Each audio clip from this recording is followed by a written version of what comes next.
네, 정치권 상황 짚어보겠습니다. 먼저 국민의힘 김종혁 최고위원 전화로 연결하겠습니다. 최고위원님 안녕하십니까? 네, 안녕하십니까. 네, 축하합니다. 감사합니다. 예, 이번에 한동훈 대표가 지명직 최고위원으로 지명을 해서 이제 최고위원이 되셨는데 윤석열 대통령이 축하난을 보냈다고 그러더라고요. 예, 깜짝 놀랐습니다. 왜냐하면 이제 원래 대통령란은 당 사역에게만 전달되는 걸로 알고 있는데 이번에 대통령께서 뭐 저뿐만이 아니라 이번에 임명된 대변인들한테도 난을 보내신 걸로 알고 있습니다. 그래서 당정 화합을 잘 이뤄내자라는 그런 그 메시지를 전달하신 걸로 그렇게 생각하고 있습니다. 네. 예, 최고위원 된 후에 여러 기대와 주문들이 있었을 것 같은데 어떤 얘기들을 많이 들으셨나요? 가장 많이 들은 얘기는 당을 좀 바꿔봐라. 도대체 국민의힘 이대로는 안 되는 거 아니냐라는 말씀들을 많이 들었어요. 특히 이제 당원들이 더 그런 말씀들을 많이 하시더라고요. 네. 우리 당이 어쩌다가 이렇게 패배주의적인 정당이 됐느냐. 선거에서 계속 지는 정당 이게 말이 되느냐부터 시작해서 제도 교체 좀 이뤄라. 그리고 당이 변화와 혁신이 필요하다. 이런 얘기들을 당원들께서 또 특이한 것은 60대 이상의 어떻게 보면 조금 오래된 당원들께서 더 그런 말씀을 강력히 주장하시더라고요. 네. 이 당을 그렇게 바꿔내려면 뭐 시간도 많이 걸리고 고민도 많이 하셔야 될 것 같은데 그래도 전체적으로 이런 방향으로 바꿔야 되겠다 생각하시는 게 있으실 것 같은데요. 가장 중요한 것은 국민적 눈높이라고 생각을 합니다. 그동안에 이제 정치가 국민들과 유리돼서 본인들만의 잔치를 벌인 게 아니냐라는 그런 지적들이 많이 있었습니다. 국민들의 생각, 국민들의 어떤 의견 이런 것들을 제대로 수렴해서 경청하고 수렴해서 그것을 정책에 반영하고 또 당에 나아갈 길, 앞길에도 반영하는 그런 정치가 필요하고요. 두 번째로는 공공의 선을 생각하는 태도가 필요하다고 생각을 합니다. 지금 국민들은 민주당, 국민의힘 따질 것 없이 정치인들이라는 것은 사익을 추구하는 집단 아니냐. 당신들이 무슨 공익을 추구하냐. 이런 식의 비난과 어떤 비판을 많이 하고 계세요. 이런 것들 저희가 뼈저리게 받아들여야 되고요. 공공선을 앞세우고 그리고 국민의 눈높이에 맞추는 정치. 이것이 국민의힘이 앞으로 지향해야 될 그런 방향이라고 생각합니다. 네, 국민의 눈높이와 공공선 지향 이게 국민의힘이 변화해야 될 방향이다 이런 말씀 제시하셨군요. 네, 그 이번에 한동훈 대표가 이제 인사를 이제 대체로 마무리한 셈이죠. 네, 그렇습니다. 예, 아직 여의도 연구원장은 결정이 안 됐습니까? 예, 아직 결정이 안 된 걸로 알고 있습니다. 네, 그래서 대체로 마무리가 됐다고 제가 표현을 드렸는데. 이 한동훈 대표의 인사와 관련해서 한동훈 친정 체제가 구축됐다 이런 언론 보도가 많습니다.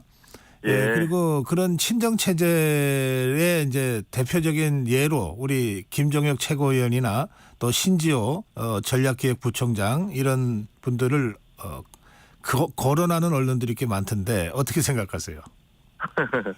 원래 이제 당대표가 바뀌면 본인이 함께 일할 수 있는 분들로 교체를 하는 거는 뭐 너무나 정상적인 과정이고요. 네. 그런데 친정체제라고 얘기하는 건 좀 사실이 아닌 것 같아요. 왜냐하면 그럴 정도의 막강한 권력과 권한이 사실 한동훈 대표에게 있지 않으시거든요. 예를 들면 우리 경선 과정에서 한 대표는 63%의 아주 압도적인 지지로 당원과 국민 모두로부터 선택을 받으셨지만 하지만 함께 뛰었던 그 대표 최고위원 후보 한 명은 낙선하셨어요. 네. 그런 걸 봐도 이렇게 뭐 민주당처럼 예를 들면 전 대표가 최고위원 후보와 함께 인터뷰를 하거나 뭐 이러면 갑자기 순위가 바뀌는 정도의 그런 압도적인 영향력 그런 건 한동훈 대표에게 있지 않고요. 그리고 친정체제라고 얘기하지만 그 최고위원이 9분인데 그 중에서 5분이 뭐 친한계가 아니냐 하는데 그 중에 김상훈 정책위 의장 같은 경우는 전혀 선거 기간 중에서도 한동훈 대표를 지지했던 분도 아니시고 이렇게 중립적 생체가 있는 분이기 때문에 5대4가 지명을 해서 5대4가 됐다고는 하지만 그것이 뭐 일방적인 친정체제라고 얘기할 수는 없을 것 같습니다. 그렇군요. 알겠습니다. 그 한동훈 대표 체제의 출범을 보면서 그 국민의힘 당원들이나 보수층 지지자들이 제일 관심 갖고 또 걱정스레 보고 있는 대목은 윤석열 대통령과 한동훈 대표의 관계가 잘 설정되고 과연 이 화합과 통합으로 잘 손잡고 갈 거냐 하는 이런 대목일 것 같습니다. 네. 이 점 관련해서는 우리 김종혁 최고위원은 어떤 생각이십니까? 그 윤석열 대통령과 한동훈 대표는 목표가 같다고 생각을 해요. 윤석열 대통령의 가장 큰 목표는 성공한 대통령이 되시는 거 아니겠습니까? 그리고 저희 당의 목표는 그것이 한동훈 대표가 후보가 될지 아니면 또 다른 뭐 오세훈 시장이나 다른 어떤 분들이 후보가 될지는 알 수 없습니다만 정권을 재창출하는 것이 저희 당의 목표입니다. 그래서 그 대통령으로서는 가장 성공한 대통령이 되기 위한 조건은 정권을 재창출하는 거예요. 그러니까 네. 양 대통령실과 그리고 우리 국민의힘의 목표는 같습니다. 저희는 한 배를 타고 있는 거고요. 물론 그 한 배를 타고 하는 과정에서 서로 갈등도 있을 수 있고 여러 가지 티격태격이 있을 수 있습니다만 그렇다고 해서 그 같은 목표를 향해서 가는 배에 구멍을 뚫는 그런 어리석은 일은 그 어느 누구도 하지 않을 겁니다.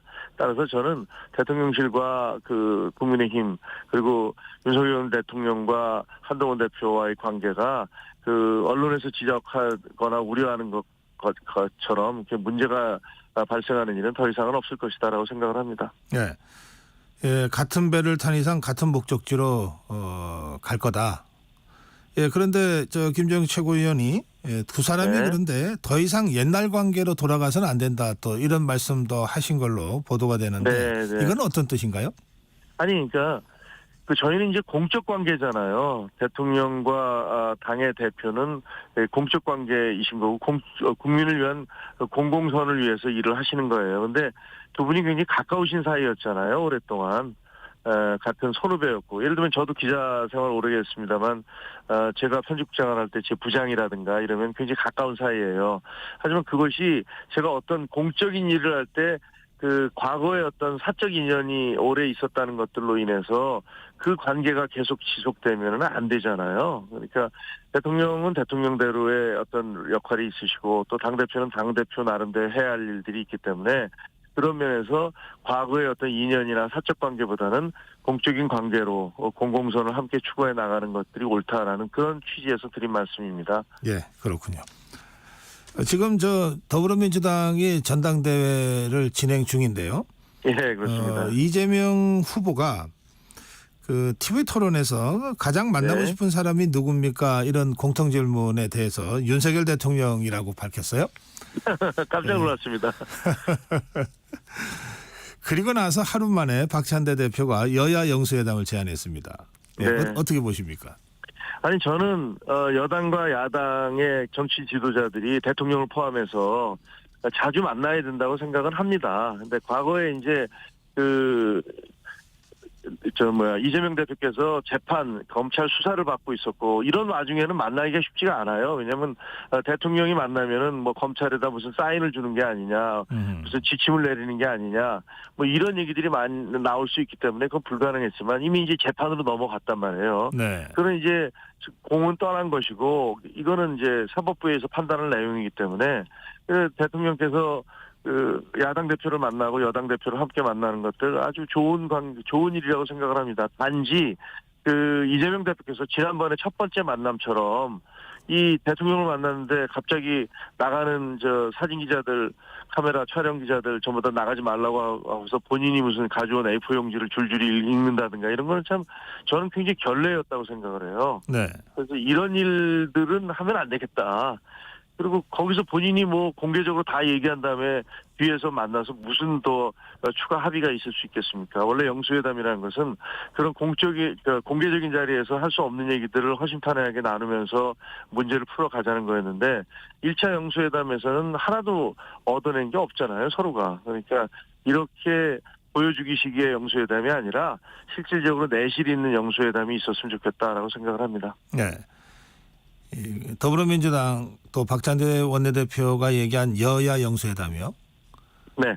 여기에 한동훈 대표가 포함되는 걸로 보십니까? 포함 안 되는 걸로 보십니까? 저는 당연히 포함돼야 된다고 생각을 합니다. 왜냐하면 두 분 다 새로 뽑히셨잖아요. 물론 이재명 대표는 뭐 사실상 누구나 알고 다 재선이 될 것을 알고 있었긴 하지만 한동훈 대표도 새로 뽑히셨고 그다음에 이재명 대표도 새로 뽑히셨으니까 대통령께서 새로 뽑힌 두 여야당의 대표들을 초청하셔서 함께 대화를 나누는 모습을 보여주는 건 아주 좋다고 생각합니다. 네. 그런데 이재명 대표 입장에서 이재명 그 전 대표 입장에서 이제 대표가 된 다음에 난 대통령하고 1대1로 만나고 싶다 이렇게 그 주장하고 나올 가능성도 배제할 수 없잖아요. 뭐 그럴 수도 있겠죠. 지난번에도 그러셨고요. 네. 지난번에 그럴 경우에 김기현 대표 그럴 경우에 어떻게 대처하실 겁니까? 아니 지난번에 김기현 대표를 못 만나겠다라고 얘기한 게 그때 뭐라고 그랬냐면요. 김기현 대표는 윤 대통령의 아바타 아니냐. 윤 대통령이 시키는 대로 하는 사람인데 뭐 그 사람을 만나서 뭐하냐 이런 주장을 하셨어요. 민주당이. 네. 근데 이번에도 그런 얘기 하실 수는 없을 거 아닙니까? 뭐 한동훈 대표가 뽑히는 과정에서 어떤 일들이 있었는지는 민주당이 다 잘 알고 계실 것이고 뭐 한동훈 대표를 무슨 윤 대통령의 아바타니 무슨 뭐 허수아비니 이런 얘기는 전혀 하실 수 없을 것이라고 생각하기 때문에 그리고 국정이라는 것은 대통령은 대통령의 일이 있고 여당과 야당의 대표들은 각자의 일이 있기 때문에 그 세 분이 만나지 않고 한 분을 빼고 뭐 나만 독대해서 대통령을 만나겠다고 얘기하는 것은 일종의 오만이라고 생각을 합니다. 그러면 한동훈 대표가 먼저 여야 영수회담 뭐 대통령과의 만남 이전에 이재명 대표가 전당대회에서 대표가 되고 나면 먼저 만나자 이렇게 제안하거나 그렇게 행보할 가능성은 없습니까? 뭐 가능성이 항상 열려 있는 거 아니겠습니까? 그리고 그것도 좋은 것이고요. 이재명 대표와의 만남도 뭐 한동훈 대표가 그것을 꺼리거나 뭐 저할 필요는 전혀 없다고 생각을 합니다. 그 여야 대표가 자주 만나는 건 좋은 일이죠. 네. 지금 여야가 그 22대 국회 아직 개원식도 못한 상황에서 워낙 뭐 국민적으로 비판이 비등하고 있고 또 이른바 그 피로감이 상당히 고조된 상태가 돼서 그런지 뭐 합의할 수 있는 거는 좀 우선 합의해 보자 그러면서 어제 정책위 의장이 만났고 여야정 협의체를 만들자 이렇게 이제 그 서로 간의 주장도 하고 이렇게 있는 상황인데 뭔가 좀 달라질까요? 달라져야만 된다고 생각을 합니다. 민주당이 지금 그 개원한 지 2달도 안 되는 사이에 7개의 탄핵과 9개의 특검인가요? 그 반대인가? 하도 많아갖고 저도 이제 숫자가 헷갈립니다만 해방 이후에 어떤 정당도 하지 못한 일들을 지금 하고 있습니다. 아마 수십 년 동안 일어났던 탄핵이나 그런 어떤 특검을 다 합친 것만큼 지금 밀어붙이고 있지 않습니까? 그것도 네. 2달 사이에요. 네. 여기에 대해서 국민적인 반응이 어떻습니까? 만약에 민주당이 잘하고 있다고 생각한다면 민주당의 지지도가 계속 올라가야 되는 거 아닙니까? 그런데 총선에서 압승을 했고 또 지금 현재 경선을 치르고 있어서 컨벤션 효과가 있어야 되는데도 불구하고 민주당의 지지도는 계속 지지부진하고 국민의힘에 뒤처져 있습니다. 그럼 이런 것들을 보면 국민들이 지금 민주당이 하고 있는 행동에 대해서 박수를 보내는 것이 아니라 외면을 하고 있다는 것들을 반증해 주는 게 아니겠습니까? 따라서 저는 민주당도 더 이상 국정을 이런 식으로 볼모로 잡고 이렇게 파행으로 몰고 가는 그런 태도에서 벗어나서 대화를 하는 그런 태도가 필요하다고 생각하고요. 대화의 문은 열려 있습니다. 집권 여당은 언제든지 대화에 나설 준비가 돼 있다. 이렇게 말씀드리고 싶네요. 예, 특검과 탄핵을 말씀하셨는데 지금 야권에서는 한동훈 특검법 강행하겠다, 추진하겠다 지금 계속 이런 주장하고 있거든요. 한동훈 특검법을 강행하는 게 아니라 본인들의 특검법을 계속 강행하겠다고 세 번째 특검안을 내겠다고 하고 있죠. 네, 아니 한동훈 대표를 겨냥한 특검법도 지금 발의하겠다 하고 있잖아요. 그거는 이제 우리 쪽에다가 예. 빨리 발의해라라고 요구를 하고 있습니다. 저기 해병대원 특검법 말고요. 한동훈 대표와 관련된 여러 가지 의혹을 조국 혁신당이나 이런 데서 발의하겠다 지금 그러고 있잖아요. 한동훈 특검법? 예. 제가 문제- 잘못 알아들었습니다. 예, 죄송합니다. 뭐 둘 다 지금 현안 중에 하나니까 네. 요 야권의 이런 움직임에 대해서 어떻게 대응하실 계획이십니까? 아니, 대응은 한동훈 특검법은 제가 보기에는 그냥 조국 대표께서 본인의 개인적인 제가 정치는 공적인 마인드나 공공선에 대한 추구라고 얘기했는데 이거 제가 보기에는 한동훈 특검법이야말로 개인의 사적 보복을 위해서 지금 발의하려는 것 같아요. 제 생각으로는. 예. 그리고 그 실체가 과거에 이제 윤석열 대통령이 추미애 법무부 장관이나 박범계 법무부 장관으로부터 많은 탄압을 받고 그래서 결국은 그것이 대통령이 되는데 결정적인 도움이 됐듯이 제가 방송에 나와서 한동훈 특검법은 아마 그런 식으로 밀어붙이면 한동훈 대통령 만들기 법이 될 수도 있다라고 얘기를 드리고 있어요. 네. 왜냐하면 특검이 하는 과정에서 뭐 잘못이 드러나는 게 아니라 이 특검이 생사람을 잡기 위한 보복성 특검이었구나라는 것들이 확인이 되면 아마 그에 대해서 조국 대표는 정치적인 책임을 반드시 져야 될 것이고요. 네. 그렇기 때문에 제가 보기엔 민주당도 주저주저하면서 거기에 선뜻 손을 잡지 못하고 있는 게 아닌가 이렇게 생각합니다. 그렇군요. 예, 민주당이 함께하지 않겠다면 그거는 그냥 엄포에 끝나겠죠. 예, 그렇겠죠. 자, 한동훈 대표가 금투세 폐지를 그 주제로 하는 토론회를 제안하고 있는데, 네. 이거는 토론회 성사가 될 것 같습니까? 잘 안 될 것 같아요. 왜냐하면 박찬대 원내대표가 굉장히 시큰둥한 반응을 보이시잖아요. 그리고 지금 선출직으로 뽑힌 이 여당 집권 여당의 대표가 이거 토론해 봅시다. 급하니까 야당에서 대표가 선출되기 전이라도 지금 원내대표가 대행을 하고 계시니까 함께 토론해 보죠라고 했더니 이분이 대답이 한심하네. 우리가 얘기할 게 금투세밖에 없어. 이런 식의 반응을 보이셨어요. 그래서 제가 보기에는 아마 토론하고 싶지 않거나 토론하는 게 두렵거나 이런 게 아닌가 싶은 생각이 듭니다. 그래서 안 하려고 하는 것 같다는 느낌이네요. 그래요? 네. 박찬대 원내대표의 그런 반응이 좀 놀랍네요. 지금 그렇죠. 어떻게 상대방에게 한심하다는 표현을 씁니까? 금투세 관련돼서는 1,400만의 이 투자자들의 지대한 관심이 있는 사안인 것 같은데요. 네, 그렇습니다. 민주당은 25만 원씩 전 국민에게 나눠줘서 13조 원을 지금 뿌리자고 얘기하고 있지 않습니까? 근데 네.